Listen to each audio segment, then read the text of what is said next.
The studio was silent. The cameras had stopped rolling, the crew had lowered their voices, and for the first time that day, Ken didn't seem like the star everyone expected him to be. He sat there, still, his fingers intertwined, his gaze lost somewhere far away, not in the studio, not in the present, but somewhere buried deep in the past. He had just finished another long interview. Another round of questions about his new projects, his training routines, his travels. He had smiled, laughed, played along. But when the interviewer, a woman with gentle eyes and a calm voice, asked softly, "Do you ever think about the choices you've made, the ones that changed you the most?" everything shifted. For a long moment, he didn't answer. He looked down, breathed deeply, and when he finally spoke, his voice wasn't the one people knew. It was slower, raw, stripped of all the strength and confidence the public admired. "Some choices," he said quietly, "don't just change you. They follow you." The interviewer tilted her head, waiting. The crew behind the camera exchanged glances, they all felt it. Something real was about to surface. 8 years, he continued. That's how long it's been since I made mine. There was a pause, the kind of pause that feels like it stretches forever. His eyes, usually fierce and determined, softened as he looked into the distance. "I used to think love was something you could control," he said, almost whispering. "That if you walked away before it broke you, you were strong. But I was wrong."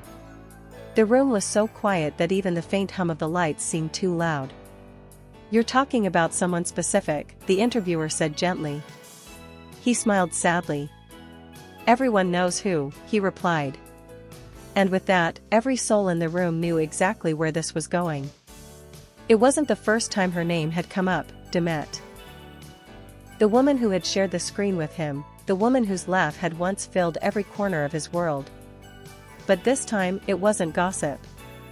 It wasn't nostalgia. It was something deeper, confession. She wasn't just a chapter, he continued, his eyes glistening. She was the story. The interviewer hesitated. "And what happened?" He let out a shaky breath. "I happened," he said. "My pride. My fear. My career. Everything I thought mattered more than her." His words hung in the air like shattered glass. Every syllable was heavy, deliberate, a man finally admitting what he had run from for nearly a decade. "People say time heals," he murmured. "But they don't tell you it also teaches you what you destroyed." The interviewer, clearly moved, leaned forward. "And if you could go back?" He looked up, eyes red but steady. "I wouldn't change the fame, the work, the path, but I'd never let her walk away. That was my greatest mistake." For a moment, there was nothing but silence. A silence that spoke louder than applause, louder than any headline. And just as the camera operator lifted his hand to cut, Ken whispered something under his breath, something the mic barely caught. "She was my life's biggest mistake, because I made her one." The studio lights dimmed one by one until only a soft amber glow remained on the walls. The crew began to pack up their equipment, whispering quietly to each other, trying not to break the fragile silence that still lingered in the air. Ken stood up slowly, thanking the interviewer with a faint nod, and left the set without another word. As soon as the dressing room door closed behind him, the weight of what he had just said hit him like a wave. He dropped his phone on the counter, ran his hands through his hair, and stared at his reflection in the mirror. He didn't look like the man people saw on posters, magazine covers, or red carpets. He looked tired. Older. Not because of time, but because of everything he carried inside that no one could see. He sat down, exhaled deeply, and whispered to himself, 8 years, and I'm still talking about her. He thought of how strange it was, how someone could be gone for so long, yet still live in every quiet corner of your mind. The memories started flooding in, uninvited. The first day on set. The first joke she made that broke his stoic shell. The first time he caught her humming under her breath while waiting for a take. She had this way of making the air feel lighter, as if every moment mattered, even the silence between them. He remembered the first scene they ever shot together, a simple moment, no dialogue. Just two people looking at each other. But in that moment, something had shifted inside him. He knew it. She knew it. And yet, neither of them said a word. He smiled faintly, shaking his head. It was supposed to just be acting, he murmured. But acting had blurred into reality so fast that even the cameras couldn't tell the difference anymore. For months, they built a connection that no one could script, spontaneous, raw, imperfect. The kind that made people believe in love again. And then, came the distance. He could still remember the night it all began to unravel. The last day of filming. The crew celebrating, music playing, laughter everywhere. But between them, silence. She had looked at him differently that night. Not with anger, not even sadness. Just quiet understanding. "You're already leaving, aren't you?" she had asked softly. He had no answer then. He still didn't. He could have said something, anything. But he didn't. He let her walk away, convinced that success, the world, the fame waiting for him, were more important. And yet, 8 years later, sitting alone in that dressing room, he realized he hadn't left her behind at all. He had just carried her in silence, hidden beneath every achievement, every smile, every interview. He leaned forward, elbows on his knees, voice trembling. "I was young. Proud. I thought I could choose ambition over love and still sleep at night." He looked up at the mirror again. "But I was wrong. I never slept the same again." His phone buzzed on the counter, a new message. From his manager. "You went too personal tonight. Everyone's talking already." Ken laughed quietly, a bitter, fragile laugh. "Good," he whispered. "Let them talk." Because for once, the story was real. He turned off the lights and sat in darkness, the only sound being his own steady breathing. And somewhere between the noise of the city and the silence of his thoughts, he could almost hear her voice again, that soft, familiar tone that once made him forget everything else. "Don't let the world change who you are, Ken." He closed his eyes, whispering into the emptiness, it already did. The television screen flickered softly in the dark living room. The interview had ended hours ago, but the replay was everywhere, social media, the news, her messages. It was impossible to escape. Demet sat still on the couch, legs pulled to her chest, watching the muted replay of his face on the TV. Even without the sound, she could read his lips. She knew every expression, every pause, every breath. And when she saw him say those words, she was the story, not just a chapter. Her chest tightened so much that she thought she might stop breathing. 8 years. 8 years of silence, of pretending that the world hadn't seen them fall apart in front of cameras, of convincing herself that it was all in the past. But suddenly, it wasn't. It was right there, replaying on her screen, in his eyes, in his voice. Her phone wouldn't stop buzzing. Messages from friends, journalists, people she hadn't heard from in years. "Did you see what he said? He was clearly talking about you. Are you going to answer?" She turned the phone face down on the coffee table and whispered, "No. Not this time." But deep down, she wasn't sure who she was talking to, them, him, or herself. She stood up, pacing the room. The city outside was quiet, the rain tapping gently against the window. Everything about the night felt familiar, too familiar. It was the same kind of rain that had fallen the night he left.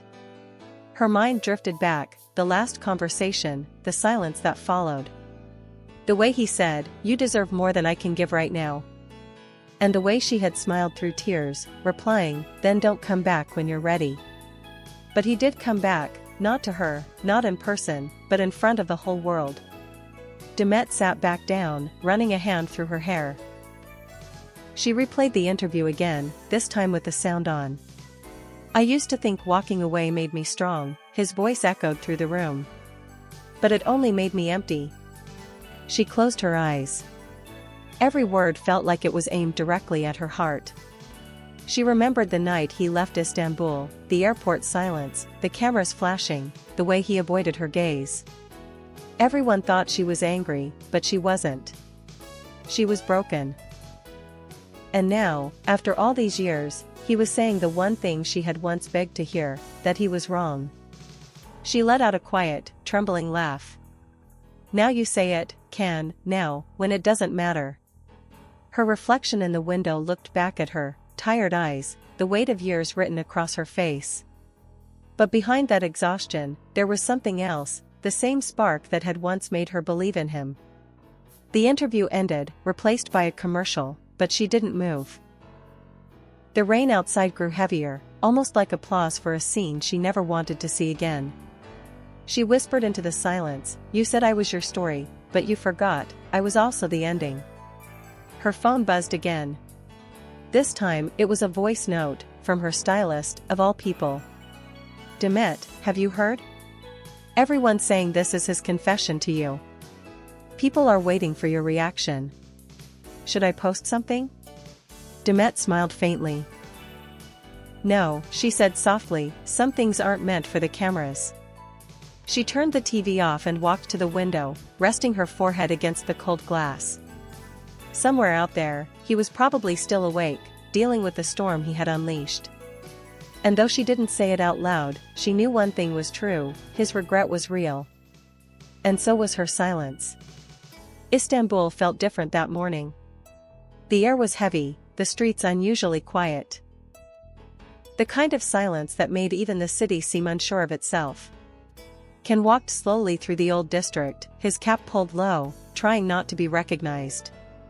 He had been gone for months, maybe years, depending on who you asked, but today, he didn't care about the noise, the headlines, or the cameras. He just wanted to see the city again. The place where everything had begun, and ended. The cafe on the corner still looked the same.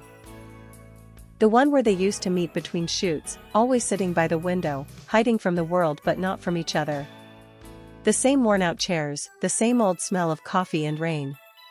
Only now, the memories hurt more than they warmed. He stepped inside quietly, ordered a Turkish coffee, and took the same seat they once shared. The waiter didn't recognize him, or maybe he pretended not to.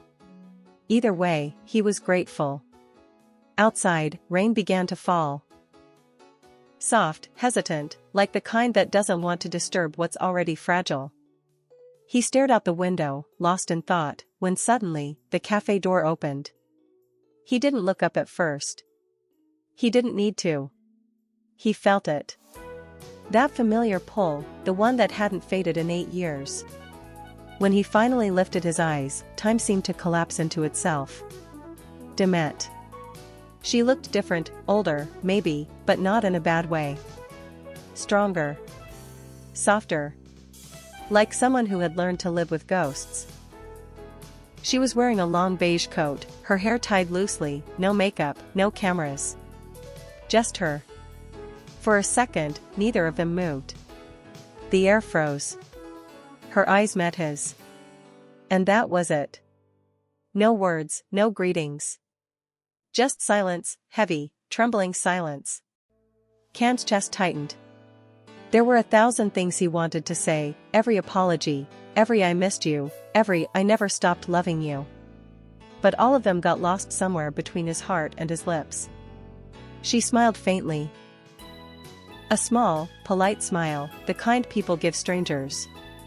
But her eyes, they said everything. Pain. Memory. Recognition. She walked past him, ordered a tea, and sat 2 tables away, facing the window. He could see her reflection in the glass, and she could see his. It was almost poetic, the way life had put them close enough to remember, but too far to reach. The waiter brought his coffee. He stirred it absently, staring at the tiny ripples in the cup. They looked like the years that had passed. Circular, endless, returning to the same point again and again. He wanted to speak. Just once. To say her name out loud after 8 years of silence. Demet, but he didn't. Because he saw her close her eyes, exhale softly, and whisper something he couldn't hear. And in that moment, he understood. She didn't need words. She already knew. They stayed like that for a few minutes, two people sitting in the same cafe, in the same silence, with 1,000 unspoken things between them. Then, as quietly as she came, she stood up, left a tip on the table, and walked out. She didn't look back. Ken watched her go, his reflection fading in the window as the door closed behind her. He smiled, not out of happiness, but peace. Because sometimes, closure doesn't come from words. It comes from the silence you finally stop fighting. Outside, the rain fell harder. And somewhere in that sound, he thought he heard her voice again, soft, distant, and warm. "You finally told the truth." He whispered to himself, eyes glistening, "I had to. You were the truth." The night was quiet. Istanbul's skyline shimmered faintly under the rain, the Bosphorus reflecting broken fragments of light. Ken sat by the window of his apartment, the city stretching endlessly below him. The world had gone to sleep, but his thoughts refused to. On the table in front of him was a folded piece of paper, old, creased, slightly torn. He had written it years ago, the night he left. He had rewritten it 100 times since, but never sent it. Tonight, for reasons he couldn't explain, he unfolded it again. The ink had faded in some parts, smudged by time and maybe by tears. He smiled faintly as he began to read aloud, not to anyone, but to himself.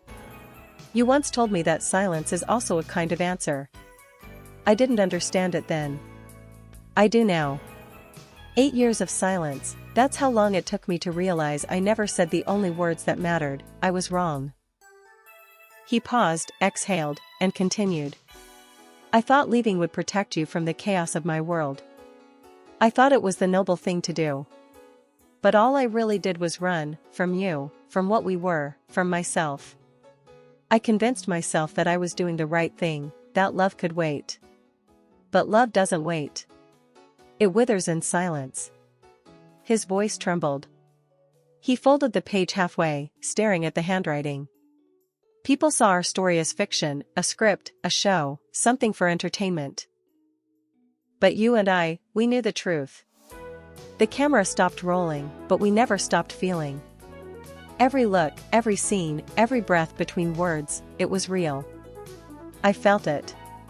You did too." He leaned back, eyes glistening. The sound of the rain grew louder, hitting the glass like a heartbeat. "Do you remember that last night on set?" he whispered. "Everyone laughing, celebrating, but you stood by the door, quiet. You said nothing, but your eyes did. I wanted to go to you, to tell you not to believe a single word I said about needing space. But I didn't. I let you walk away because I thought success would fill the emptiness. I was wrong. It never did." He put the letter down for a moment, running his hands over his face. The city lights blurred behind his tears. "I've met hundreds of people since then, traveled across continents, signed contracts, won awards. And yet, every time someone looks at me and says, 'You've changed so much,' I think of you. Because I didn't change, I just learned to hide better." The next lines were written in smaller, tighter handwriting, the kind that comes when emotions are too much to contain. "They call me strong, disciplined, ambitious. But if they only knew how many times I wanted to pick up the phone and call you. I even dialed once. I stopped at the last digit. Cowardice has many forms. Mine was silence." He stopped reading. His hands trembled. He wiped his face and laughed softly, that tired, broken laugh that comes when pain becomes strangely comforting. "I used to think I'd forgotten the sound of your voice. But every time I close my eyes, I hear it. Not from memory, from somewhere deeper. The kind of echo that never fades." He turned the page over. There were only a few lines left, unfinished, but honest. "You were my greatest regret, Demet. Not because you hurt me, but because I hurt you. And if there's another life after this one, I hope I have the courage to love you right." Ken folded the letter again, pressing it to his chest for a long moment before slipping it into an envelope. No address. No stamp. Just her name. He stood up, walked to the fireplace, and stared at the flame. After a moment's hesitation, he dropped the envelope inside. The paper curled, blackened, then turned to ash. "Goodbye," he whispered. For real this time. The rain stopped. The city lights seemed brighter. He poured himself a glass of water, sat back by the window, and closed his eyes. He didn't notice the faint vibration of his phone on the table. One new message. No name. No words. Just a voice note. He hesitated, then pressed play. It was her. "You don't have to apologize," Demet's voice said softly. "I heard every word you didn't say. And I forgave you a long time ago." He froze. The sound of her voice filled the room like a memory come to life. His eyes filled again, but this time, there was a small, peaceful smile on his face. He whispered, barely audible, "I knew you'd understand." Outside, the first light of dawn touched the rooftops of Istanbul. The city woke slowly, unaware that somewhere high above, two hearts had finally said everything they needed to, not with words, but with silence that had finally found peace. Some stories don't end when love is lost. They end when forgiveness finally arrives.